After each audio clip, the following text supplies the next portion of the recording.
Good morning student, good morning. Myself Kailash Chotiya, मेरा नाम कैलाश चोटिया है। और जो रघुनाथ स्कूल जो रतनगढ़ का सबसे बेस्ट स्कूल है, सबसे अच्छा स्कूल है, सबसे फेमस स्कूल है, उसकी ओर से आपको घर बैठे ऑनलाइन क्लासेज उपलब्ध करवाई जा रही है।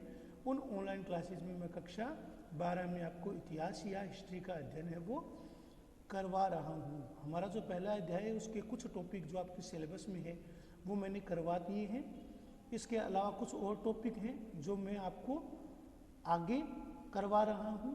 उसमें से हमारा जो एक टॉपिक है सिंधु नदी, इससे पहले हमने अभिलेख, शिलालेख, मोहरें इनके बारे में पढ़ा है।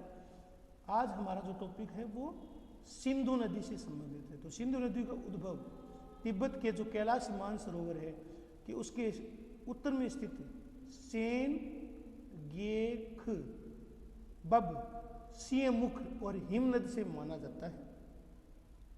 सरस्वती नदी का उद्गम सिंधु सरस्वती नदी और सिंधु नदी इनके किनारे पर ही जो सभ्यता विकसित हुई थी उसे हम इंडस वैली सिविलाइजेशन या सिंधु सरस्वती सभ्यता या हड़प्पन सिविलाइजेशन के नाम से जानते हैं। तो सरस्वती नदी का उद्भव शिवालिक की पहाड़ियों से माना जाता है।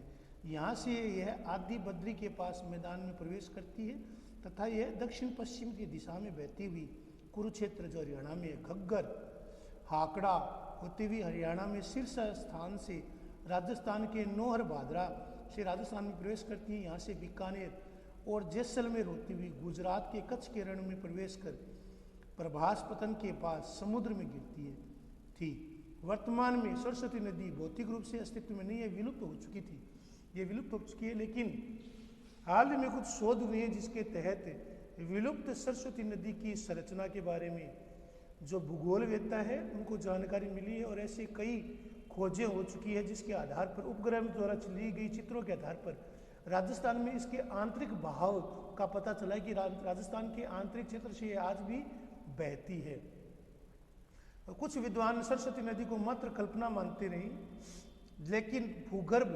लेकिन जो हाल ही में जो भूगर्भ में जो भू उपग्रह द्वारा खींचे गए जो चित्र है उसमें भूगर्भ में सरस्वती नदी के बहाव क्षेत्र का पता लग गया है कि ये सरस्वती नदी है, उसका राजस्थान में ये बहाव क्षेत्र था। 1921 में हड़प्पा जो पाकिस्तान में रावी नदी के तट पर है, भारत की कांस्यकालीन नागरिक सभ्यता के अवशेष मिले। 1921 में हड़प्पा नगर में जो भारत का जो वर्तमान में पाकिस्तान में है वहाँ से भारत की जो कांस्यकालीन सभ्यता है, जो नागरिक सभ्यता है, उसके अवशेष मिले हैं। 1947 में आज़ादी के बाद से अब तक सिंधु और गंगानगर जिले में शुष्क घग्गर के तट पर मानव सभ्यता के अवशेष मिले हैं। तो 1947 में आज़ादी के बाद से अब तक सिंधु और गंगानगर जिले में जो शुष्क घग्गर नदी है बच्चों, जो प्राचीन सरस्वती नदी का तट है, वो मानव सभ्यता के वहाँ पर हमें अवशेष मिले हैं जिसे हम इंडस वैली सिविलाइजेशन, सिंधु घाटी सभ्यता या सिंधु सरस्वती सभ्यता या हड़प्पा सभ्यता के नाम से जानते हैं। यहाँ की खुदाई के लिए 2 टीले चुने गए। प्रारंभ में हड़प्पा से इस सभ्यता के अवशेष मिलने के कारण इसे हड़प्पा नाम दिया गया और बाद में सिंधु नदी के दोनों ओर इसके विस्तार को देखकर इसे सिंधु सभ्यता कहा गया, क्योंकि सबसे पहले जो खुदाई हुई थी वो हड़प्पा की हुई थी। तो जो सबसे पहले खुदाई हुई थी वो हड़प्पा की हुई थी, इसलिए इस सभ्यता का नामकरण हड़प्पा सभ्यता के नाम से किया गया। लेकिन बाद में सिंधु नदी के दोनों ओर इस सभ्यता के दूरत्र या दूरवर्ती क्षेत्रों तक खुदाई के दौरान हमें कई नगर, कई स्थल, कई जगह मिली है, जिसके आधार पर इसे सिंधु सरस्वती सभ्यता नाम दिया गया है। सैंधव घाटी सभ्यता या इंडस वैली सभ्यता, जिसे हम सैंधव सभ्यता या सिंधु सभ्यता के नाम से जानते हैं। तो प्रारंभ में क्योंकि सबसे पहले हड़प्पा की खुदाई हुई थी इसलिए इसे हड़प्पन सिविलाइजेशन, और क्योंकि ये सभ्यता सिंधु नदी के दोनों किनारों पर विकसित हुई थी इसलिए इसका नाम है वो सिंधु सभ्यता कहा जाने लगा। लेकिन अब भारत में सरस्वती नदी के तट पर सभ्यता के अधिकांश स्थल है वो केंद्रित होने के कारण इसका नाम है वो सिंधु सरस्वती सभ्यता का नाम देने का आग्रह किया जाता है, क्योंकि इसके जो अधिकांश स्थल हैं वो सरस्वती नदी के किनारे पर हैं। इसलिए इस सभ्यता को सिंधु सरस्वती सभ्यता, इंडस सरस्वती सिविलाइजेशन का नाम देने का आग्रह किया गया है। पुरातत्व वेदा, तो इसको हम 3 नाम से जानते हैं, हड़प्पा सभ्यता, सिंधु घाटी सभ्यता, सिंधु सरस्वती सभ्यता। हड़प्पा सभ्यता का नाम इसलिए पड़ा है क्योंकि यहाँ से आपको अंडरलाइन करना, देखो ये वेरी मोस्ट है। तो सबसे पहले हड़प्पा की खुदाई हुई थी, इसलिए इस सभ्यता का नाम हड़प्पा सभ्यता दिया गया है।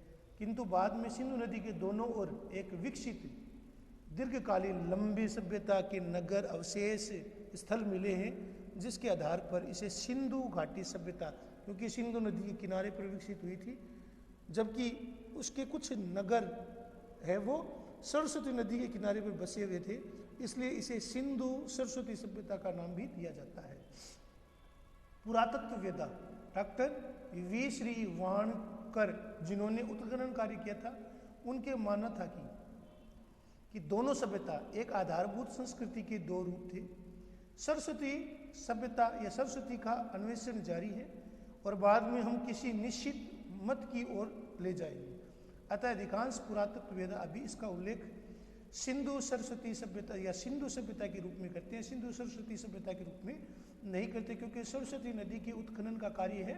सरस्वती क्षेत्र के उत्खनन में जो नवी क्षेत्र हैं, नए केंद्र हैं, उनके उत्खनन का काम है वो अभी भी जारी है, इसलिए इसे सिंधु सभ्यता कहना ज़्यादा उचित होगा। इस सभ्यता को हम सिंधु सरस्वती सभ्यता कहना हमारे लिए ज़्यादा सही है। सिंधु, इसलिए इसे हम सिंधु घाटी सभ्यता, सिंधु सरस्वती सभ्यता के स्थान पर इसे सिंधु सभ्यता के रूप में जाना उचित प्रतीत होता है, क्योंकि सरस्वती का उत्खनन अभी चल रहा है। इसलिए इस सभ्यता को ऐसे तो 3 नाम से जाना जाता है, हड़प्पा सभ्यता, सिंधु घाटी सभ्यता और सिंधु सरस्वती सभ्यता। लेकिन क्योंकि सरस्वती सभ्यता का उत्खनन का कार्य अभी भी जारी है, अन्वेषण जारी है, और बाद में हम किसी निश्चित मत पर विचार पर पहुंच सकते हैं। अतः अधिकांश विद्वान आज भी इस बात पर इसे सिंधु सभ्यता या सिंधु घाटी सभ्यता या सिंधु सभ्यता के नाम से इसका नाम है वो उचित मानते हैं। वैसे इसके 3 नाम हो गए, हड़प्पा सभ्यता, सिंधु सरस्वती सभ्यता और सिंधु घाटी सभ्यता। अब हम पढ़ेंगे सिंधु स्थापत्य कला, नगर नियोजन। जैसे आपको पता है सिंधु घाटी सभ्यता थी वो पूर्ण रूप से विकसित थी, नगरीय सभ्यता थी। नगरों को बाकायदा प्लानिंग करके, नियोजन करके, प्लानिंग करके का अर्थ होता है नियोजन करना, पहले से उसकी रूपरेखा, कच्चा चित्र बनाना और कच्चे चित्र के आधार पर नगरों का निर्माण करना।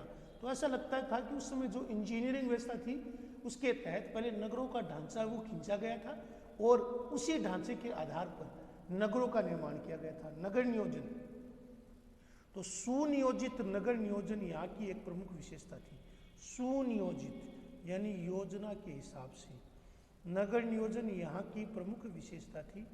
प्रत्येक नगर था, चाहे हड़प्पा हो, चाहे मोहनजोदड़ो हो, चाहे चंदूदड़ो हो, राखीगढ़ी, बनावली, लोथल, रंगपुर, कालीबंगा, ये सभी नगर हैं वो ऊंचे चबूतरे पर गड़ी और समतल पर नगर भाग, जिसे हम प्रत्येक नगर था वो 2 भागों में बटा हुआ था, ऊपरी भाग और निचला भाग। तो ऊपरी भाग में ज़्यादातर जो राजा, पुरोहित, सामंत, अभिजात वर्ग, धनाढ्य वर्ग के लोग रहते थे, जबकि इसके अतिरिक्त जो पुरोहित, राजा वगैरह रहते थे, जबकि जो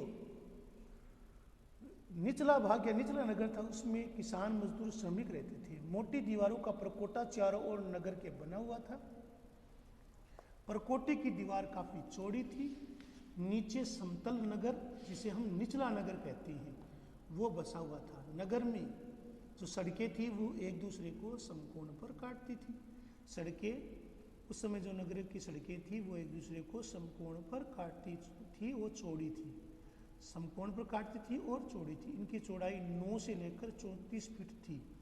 एक सड़क तो 34 फीट की मिली है, जो संभवतः वहाँ का राजमार्ग या हाईवे रहा होगा।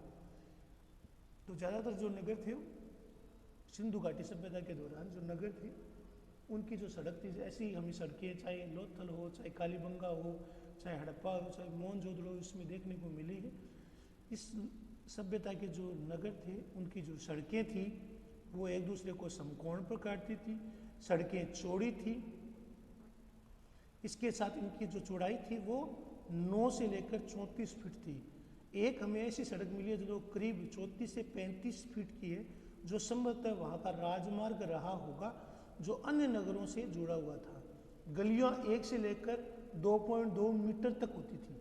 गलियाँ भी काफ़ी चौड़ी थी, 1 से लेकर 2.2 मीटर तक हुआ करती थी। यानी गलियाँ हैं वो व्यापक रूप से चौड़ी थी और गलियों के दोनों किनारों पर मकान बने हुए होते थे। कालीबंगा की जो सड़कें थी वो 1.8, 3.6, यानी कि एक तरीके से हम 18 का पॉइंट हटाए तो 18 का भाग है वो पूरा बैठता है। 18 कम 18, 18 36, 18 54, 18 72 मीटर, 1.8, 3.6, 5.4, 7.2, 18 कम 18, 18 36, 18 54, 18 72 मीटर, क्योंकि मीटर एक मीटर में करीब करीब 100 सेंटीमीटर होते हैं। तो इतनी सड़कें वो कितनी पर्याप्त मात्रा में चौड़ी होती थी। बड़ी ईंटों की आकृति का अनुपात क्या होता था? 4:2:1 था। सामान्य ईंटें 7.5 वाई 15 वाई 30 इंच की थी। जो परकोटा था नगर के चारों ओर, जो मोटी लंबी विस्तृत दीवार थी, उसके लिए ईंटें कौन सी होती थी? उसके लिए ईंटें 10 वाई 20 वाई 40 इंच की थी। काफ़ी बड़ी थी, काफ़ी विस्तृत ईंटें होती थी, काफ़ी मोटी होती थी, सुदृढ़ होती थी। नालियों से पानी की निकासी के लिए उचित व्यवस्था थी। जैसे कि आपको पता है कि जो सिंधु घाटी सभ्यता के जो नगर थे उसमें स्वच्छता का पूरा ध्यान रखा जाता था। ऐसा लगता है कि वहाँ पर नगर पालिका जैसी संस्थाएं विद्यमान रही होगी। प्रत्येक गली में दोनों किनारों पर नालियाँ बनी हुई थी। प्रत्येक घर से नाली निकलती थी। जो सड़क की नाली मिलती थी और जो सड़क की नाली थी वो प्रमुख मार्ग की नाली और प्रमुख मार्ग की नाली थी वो नाले में जाकर गिरती थी और उन्हें साफ करने के लिए चैम्बर भी बने हुए थे। तो पक्की ईंटों से मिस्रवासी भी परिचित नहीं थे। साधारणतः प्रत्येक घर में जो सैंधव कालीन जो घर थे उसमें प्रत्येक घर में सामान्यतः 3-4 कमरे होते थे। एक स्नानागार होता था, एक टॉयलेट या शौचालय होता था, पाठशाला, और प्रत्येक घर में हमें कुएं मिले हैं। इंडस वैली सभ्यता या सिंधु घाटी सभ्यता के अंतर्गत ये एक बहुत ही आश्चर्य की बात है कि प्रत्येक घरों में हमें स्नानागार और कुएं मिले हैं। घर के मध्य में आंगन होता था। जो घर का पानी है वो स्नानागार की नाली से होते हुए घर से बाहर निकलता था। स्नानागार होते थे वो गलियों के किनारों की ओर, घर की अंदर की ओर बने हुए होते थे, और स्नानागार से निकलने वाली नाली थी वो गली की नाली में जाकर मिल जाती थी, या घर से जो बाहर नाली जाती थी उसमें मिलती थी। मध्य में आंगन होता था। प्रत्येक घर में जल निकासी के लिए नालियों का प्रबंधन था, वो भी किया गया था। जैसा कि हमने चित्र में देखा है, नगर नियोजन मोहनजोदाड़ो का नगर नियोजन है वो मोहनजोदाड़ो का कैसे किया गया था। अब जल निकासी प्रणाली है लोथल की, वो देखो दोनों तरफ ईंटों की व्यवस्था दी गई है, इसमें ईंटों का प्रयोग किया गया है। कुआं, नाली और स्नानागार हड़प्पा से मिले हैं। कुआं, नाली और स्नानागार वो हड़प्पा से मिले हैं। तो जैसा आपको मैंने बताया, प्राचीन सभ्यता में जल निकासी की इतनी सुंदर, इतनी परिष्कृत, इतनी अच्छी व्यवस्था कहीं नहीं थी जैसे कि हमें सिंधु घाटी सभ्यता में दिखाई देती है। उसने विश्व में कहीं भी नहीं मिलती। तो जल निकासी की उत्तम प्रणाली, नालियों की व्यवस्था, मुख्य नाले में गिरना, नालियों को ढका होना, नालियों का ढका होना, उनके बीच में चैम्बर का बनाना, उनकी समय समय पर सफाई होना, ऐसी व्यवस्था, इतनी उत्तम व्यवस्था दुनिया में तो कहीं दिखाई नहीं देती। नालियों की गंदे पानी को नगर से बाहर पहुंचाती थी। बड़ी नालियाँ, जो बड़ी बड़ी नालियाँ होती थी, जो नाले होते थे वो ढके हुए होते थे। नालियों को जोड़ने के लिए प्लास्टर का प्रयोग या जिप्सम का प्रयोग किया जाता था। मिट्टी में जिप्सम और चूने को मिलाया जाता था। सड़कों की नालियों में मेन होल या बनाए जाते थे जिन्हें समय समय पर खोला जाता था और उनकी सफाई की जाती थी।